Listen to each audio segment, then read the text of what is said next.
Well, hi there. Thanks for joining me. I'm Shane, and this is a David Brown 990 tractor that I've been having some hydraulics issues on. If you're new here, we've been doing a series of videos where we've gone through and rectified those hydraulic issues.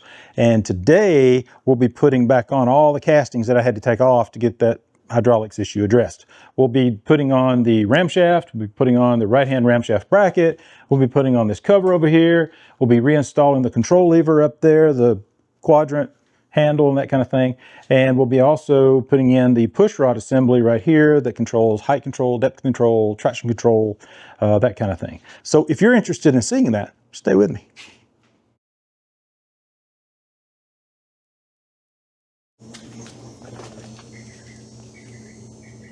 This lube pipe is press fit up against the valve chest when it is installed in here, and this screw or bolt to go into the casting presses it up against the valve chest. To get the valve chest back in there, this lube pipe has got to be pushed over enough to where the valve chest will slide by. I think it's in the right spot, right about there. And now I'm going to wire it up, basically keeping it in place. Got a piece of electrical wire.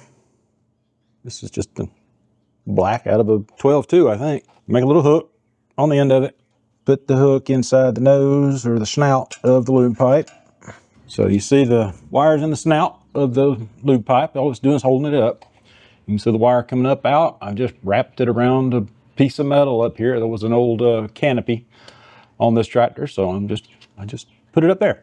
All you're trying to do is keep that lube pipe from falling down on the reinsertion of the valve chest. All right, for the O-rings, I'm going to start with this one. I will be cutting the old one out of there, but I'm leaving it on there just in case I break the new one. There's a little bit of a technique that you use to get the new O-ring in. Basically, you got to go around and stretch it over. All right, if you're interested in knowing what O-ring to use,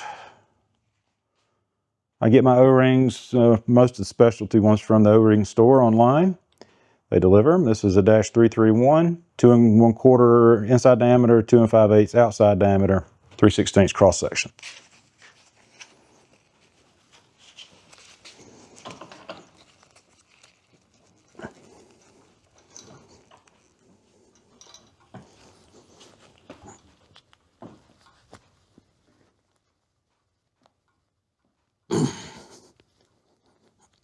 Come on.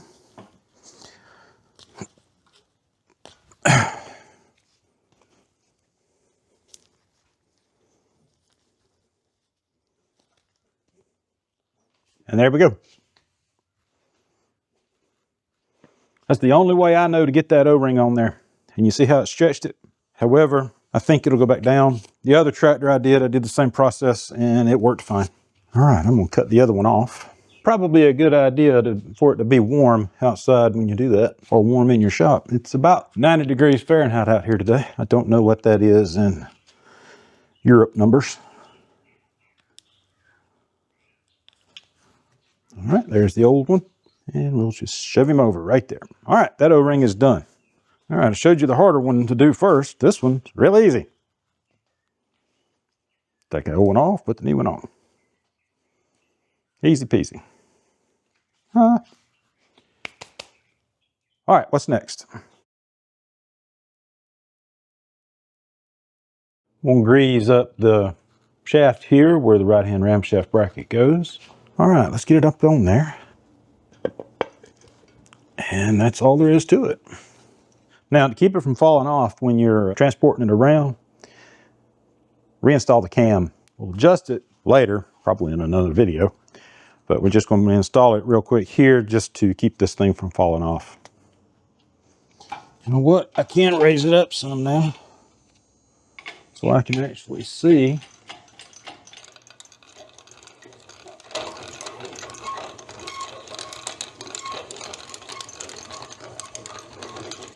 Change the weight transfer. Shifting this load leveler makes a huge difference. If you don't have one of these things, they're useful. Now I can jack it up a little bit. Okay, and it's not going to fall. Good. Just getting it up a little bit higher so I can see.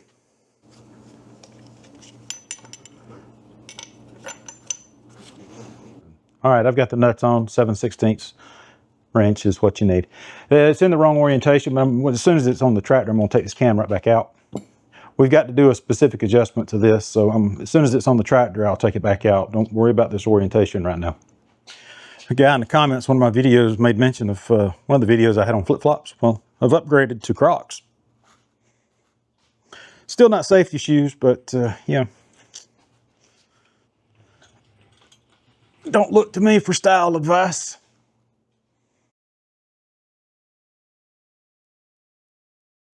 There's 2 O-rings on the front of the valve chest right here that I'll be refreshing. I can just barely feel those O-rings, but I'm a stickler for O-ring replacement when you got stuff out, so yep, those are hard. Got a little play in them. They're not brittle yet. All right, so again, I get my O-rings from the O-ring store mainly. This one is a -111 for the AS568 number, a standard number, but it is 7/16 inside diameter, 5/8 outside diameter, and 3/32 cross section. Manual says put a little dab of grease on it to hold it in place. It's a lot of grease, not a dab. I need to get some of that off of there. All right, stick it in the hole. Wipe the grease off and stick it in the hole. The grease just helps hold it in place.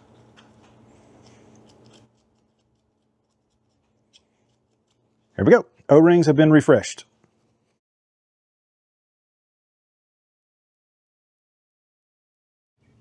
Before you reinstall the valve chest into the hole here, you might want to take the opportunity to clean out down in there. All these little cavities down in this casting for the axle. What I did was I got a Turkey Baster. Reach down in there, pull it out, and you can see that this is full of water. Well, it was absolutely full of water. I've cleaned it out quite a bit, and I'm going to continue to clean it out a little bit here before I put the valve chest back in.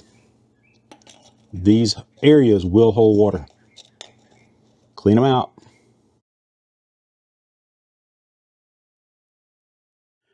So I've got the gasket cleaned up. This is a metal gasket that came on the front of the valve chest over there, and I've got it cleaned up as best I can. Still got some spots on it, but I don't care. I'm going to use some of this PermaShield gasket dressing and sealant on this, since it is metal to metal. This is the same thing as Hylamar Blue, I think. Thin coat. All right, the gasket shall go on. Right there. And I'm going to put this back in its hole. This is the lowering control needle. I'm just going to go ahead and put it back in so I don't forget it. All right. I've got that other side painted. It's time to get this thing on the tractor.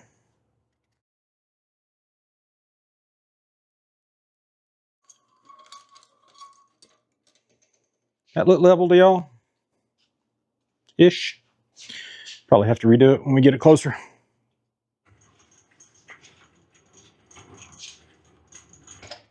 Of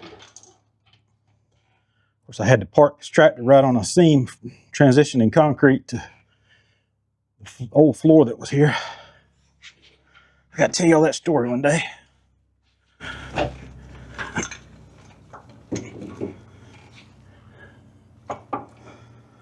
Let's get that arm in there. All right. That should be good enough for now. Now, I'm going to come around the front here and see what I can see in the hole. Okay, I need to bring you around here and show you this. There's the valve chest, the back of it. There's the needle valve, but you can see the connecting link is hitting the side of the casting. You got to basically reach your hands in there and fish it out so that it comes out of that hole.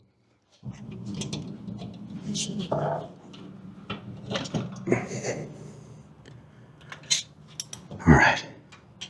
I got to get it shifted back that way. This is just a riddly fiddly process.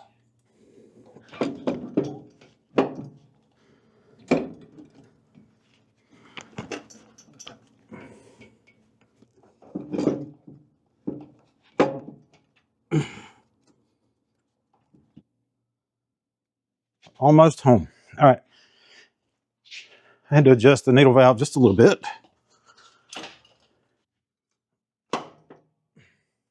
All right, what did I break? All right, it's the gasket.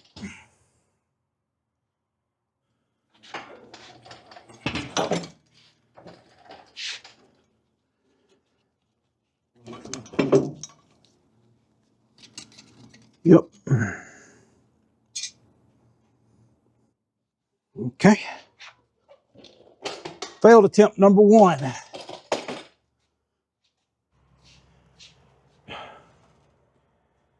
It got bent, putting it in there. That's annoying. I'll have to flatten that back out.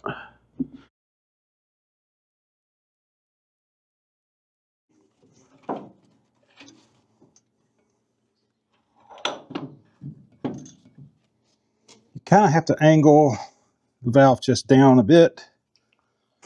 All right, fish the connecting link out again. Connecting link is in. I'm sorry about the views here. I tried to get you guys some angles, but I don't know if it's going to be the right angles. There we go. We're in. Did you see this gap right here? I got to push this back over. All right, I'm in, but I'm high. Lowering control is in a decent spot. Trying to look at the bolt holes here and then on the axle and see if I can get them similar.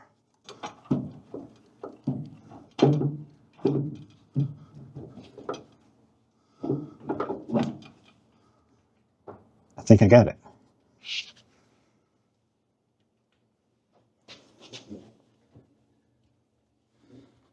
I think I've got it. Let's bring you around to where you can see.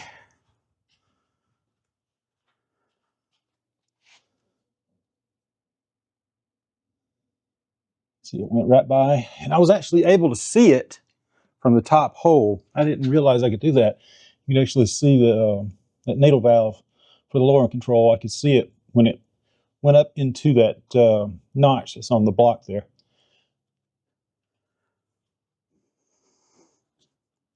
The instructions, I think, say you're supposed to install that needle valve last, but I never do. Never do. This is only the 3rd time I've ever done this. So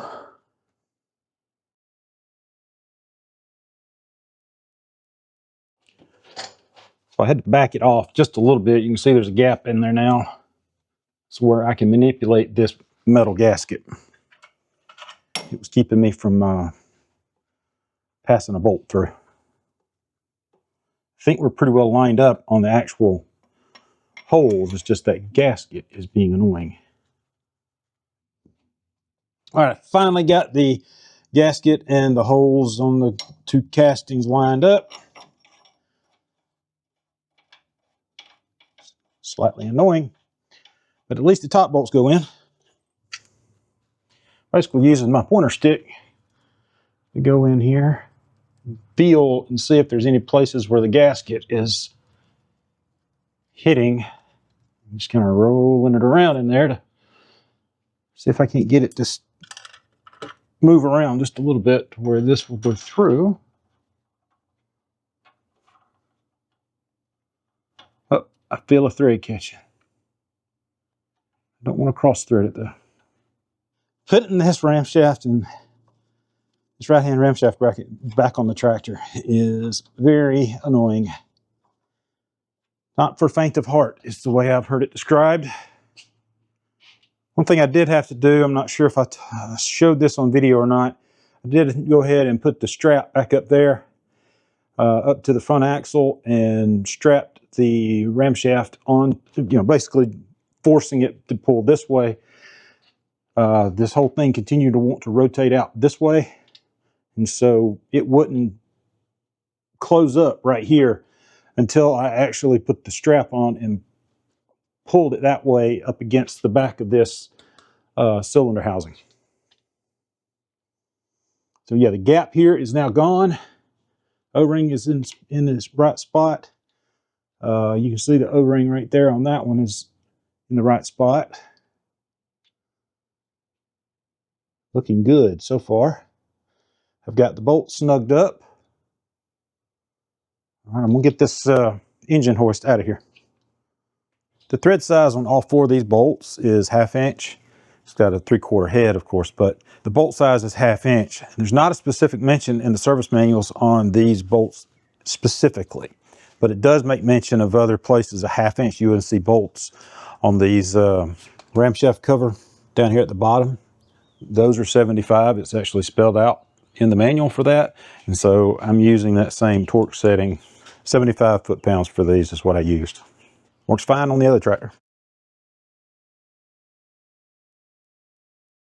All right, let's let the lube pipe stayed up. Pretty happy about that.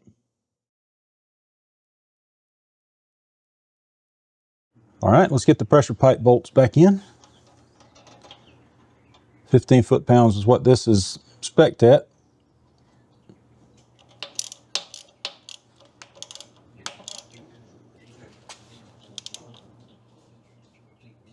That's tight enough.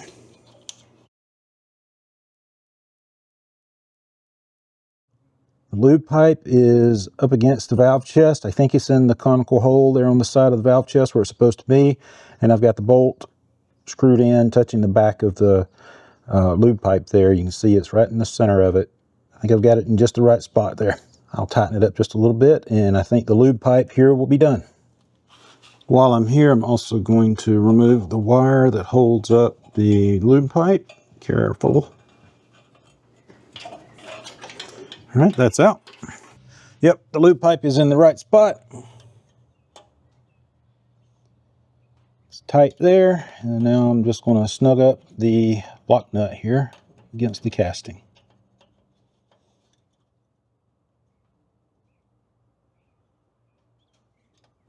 There we go. Lube pipe has been secured.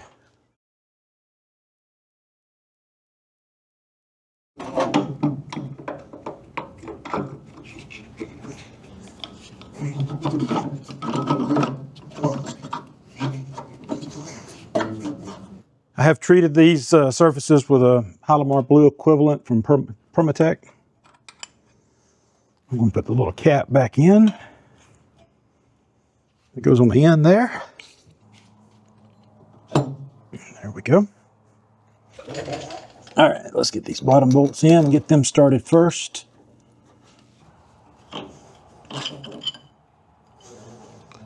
All right, slide one of them in there.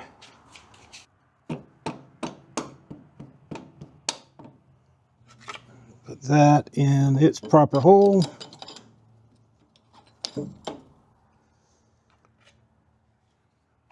That one out. That in its hole. And this one's annoying because you have to lift up.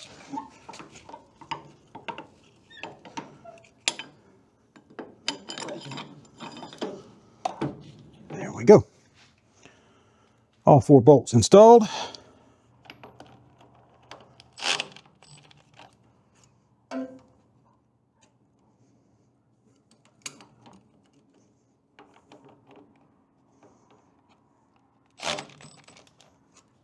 $140 foot-pound, 140 foot-pound, 75, 75. I'll get those torqued, and that'll be done.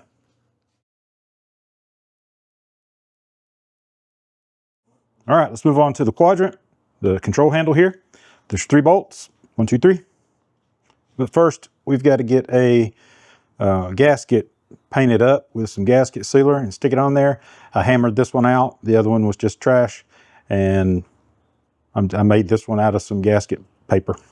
This bolt and this bolt you put in from the inside of the casting.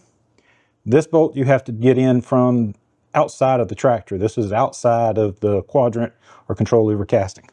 And can be aggravating, to say the least.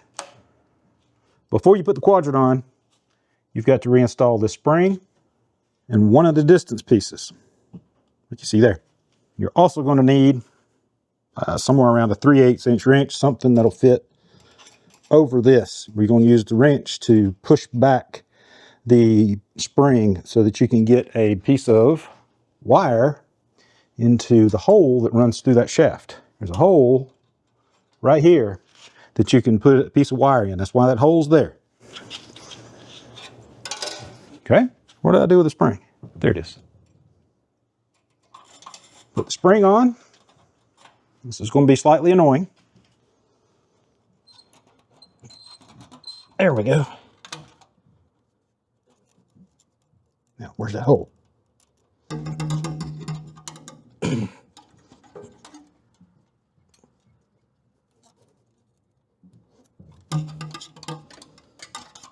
Yeah.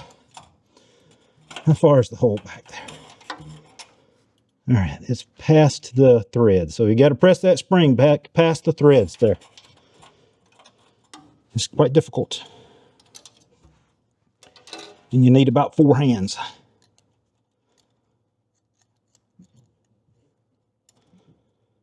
This is the way I found to do it. Right or wrong.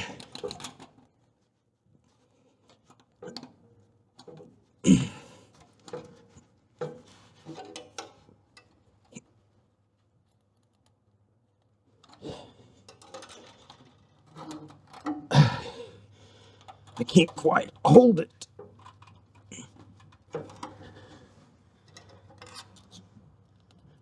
Oh, there we go. Wow. All right, I need a break after that. You don't want that wire to be in there very far. You're going to need to pull it out. You have to reach in here with a pair of vice grips inside the quadrant. You have to reach in here and pop it out with a pair of needle nose or vice grips or something. But what you're doing here is you're making sure that the quadrant itself will slide over, and this distance piece right here goes in the back. There's a conical part. The conical part should be facing towards the quadrant on this one. On the other one, you'll put it in backwards. That's kind of a conical shaped hole on the quadrant.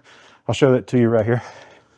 You want the conical parts of those distance pieces to fit towards this connecting area right here, front and back. This is what the connecting link slides through, this piece right here. So let's talk about this for a second. This wire has got to come out through the inside of the quadrant. So when you're installing it, you've got to kind of feed it in to where this is going to poke through the bottom side, and then you've got to, aim for that inside piece I showed you that goes around this connecting rod, and then, screw it in.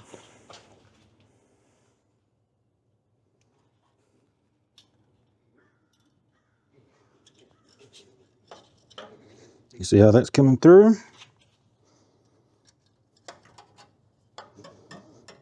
You have to bend a few things to bend the wire a little bit to get it to go on, but you want to ring that.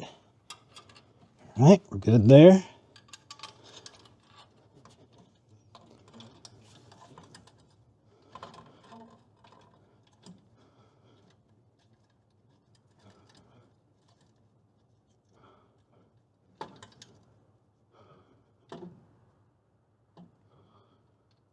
All right, first bolt has caught a thread.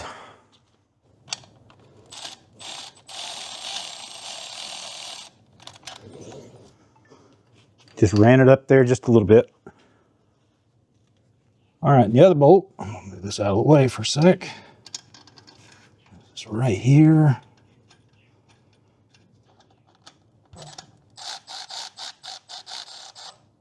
Oop, I don't want it tight. I want it to be loose enough to where I can move it around a little bit to get that outside bolt in. Now the outside bolt is this little short one. There's a hole right up in there. You can get under the tractor to be able to see it, but there's not a lot of room here.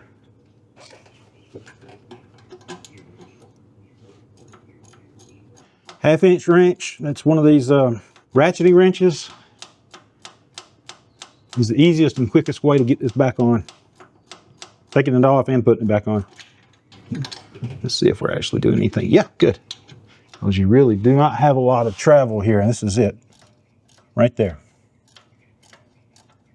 If you got a little short wrench, it might be useful. But I find these ratcheting wrenches being the best option for this. It takes a while. Okay, finally getting there. All right.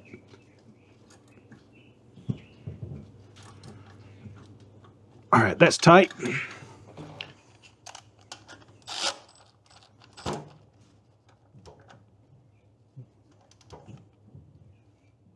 Okay.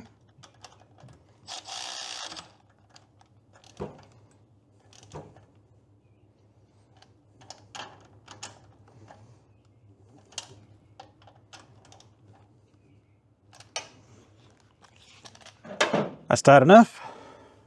This is the other distance piece. This has got a conical side on it and a flat side on it. For this one, you want the conical side to be towards the where the connecting link's coming out of. Flat side would be towards you here. And then you'll put the little lock nut on. You'll probably have to catch a few threads. You just want it to where it's flat right there. We'll do the adjustment in another video. This is a specific adjustment point for the linkage and the hydraulics. And we'll do the adjustment on this later on in another video. Now, you got to get in here and get this wire out.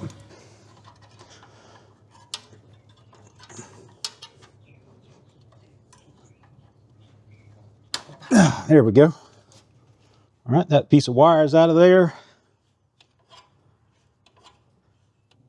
All right, that's the Quadrant reinstalled.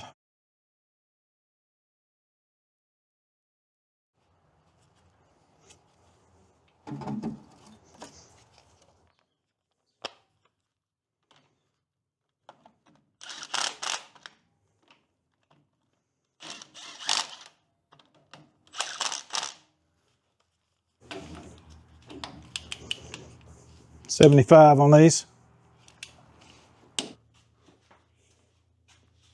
This unit is back on.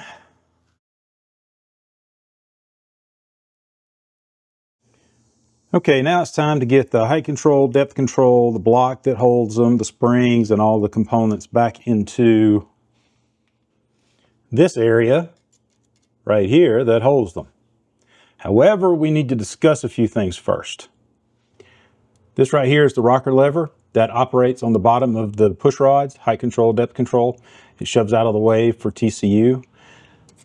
Because I have already connected the Quadrant and the connecting link, this is going to be in the way when I go to reinstall the push rods using the technique that I've already shown on the channel. So you have to do something here to make sure that this rocker lever doesn't interfere when you're using the technique that I've already talked about on the channel once before.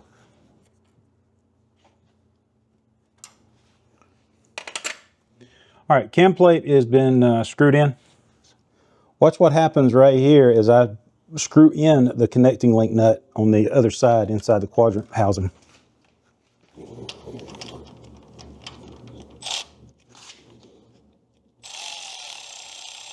See it moving down?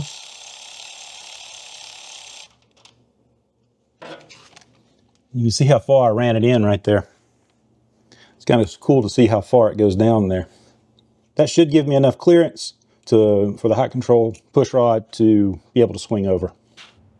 One thing to note, that if your connecting link up there is already set and you got it right and you're just needing to remove and reinstall this for some reason, broken push rod, something, don't do what I just did and run that connecting link on in. Don't mess with your settings if you can help it. Take this cam off right here and you can remove stuff that way without messing with the rocker lever down there. Take the cam off and remove and reinstall with the cam off. Don't mess with that setting unless you have to. Because I've had the quadrant off and I haven't done the adjustments yet, I'm fine with running that nut down to move that rocker lever on down.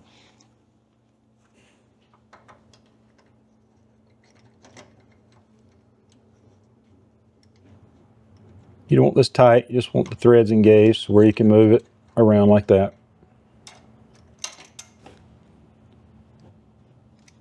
Short bolt goes right there. Long bolt goes up there on the other one. Spring.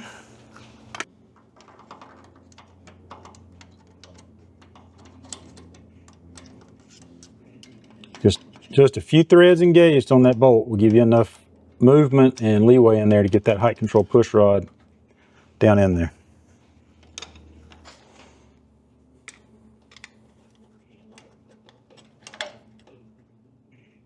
That is not possible if the rocker lever is in the way.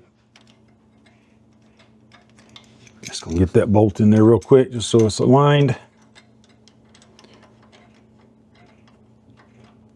And tighten that up a little bit to where it doesn't move.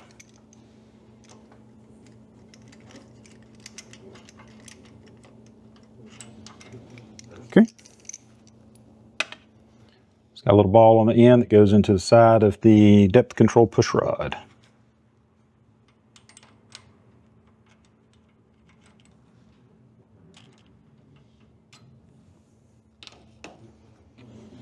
And then the longer of the two bolts.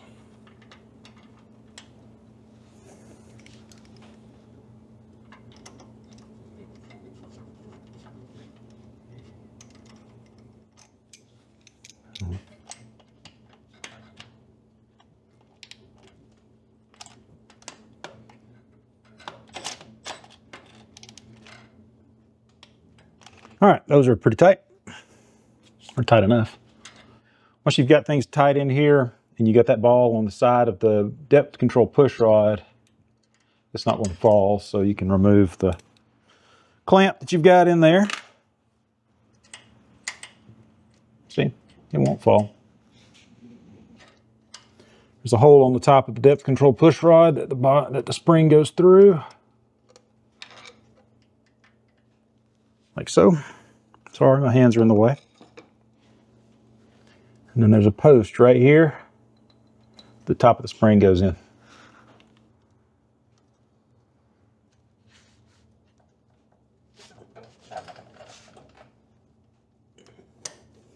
Here we go. That's in there.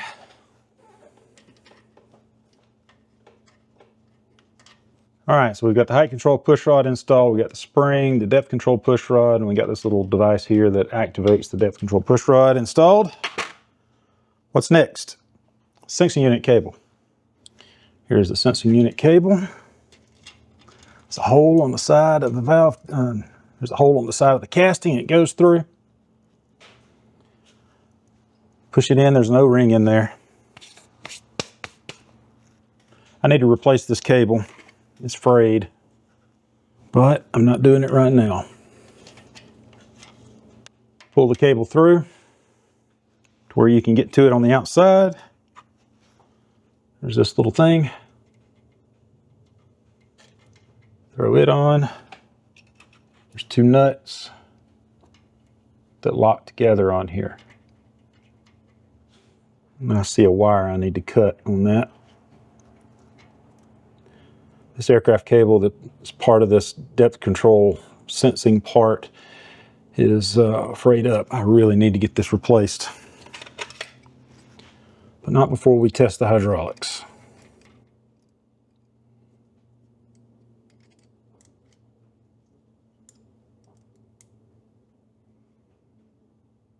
Just get it tight on there, lock those nuts together.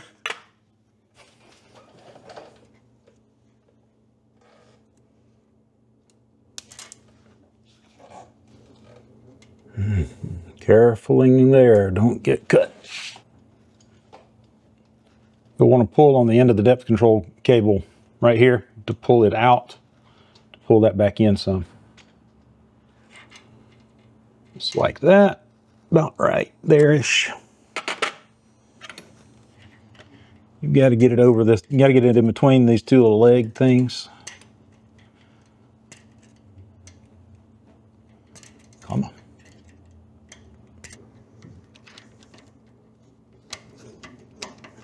There we go. Sorry about bumping the camera if you saw that. All right, that's in there now.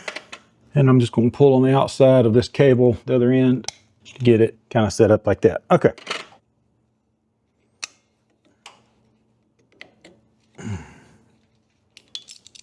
All right, there we go. There's a specific adjustment for that. We'll do that in a future video. That was a lot, folks. Thanks for staying with me on that. We've got the Ramshaft back on. We've got the cover installed. We've got the sensing unit installed. We've got the Pushrods reinstalled. The Quadrant reinstalled. We've got all of that back on. So what's next? The adjustments. And we'll see if this thing's actually going to work. Thanks for watching. Y'all have a good day.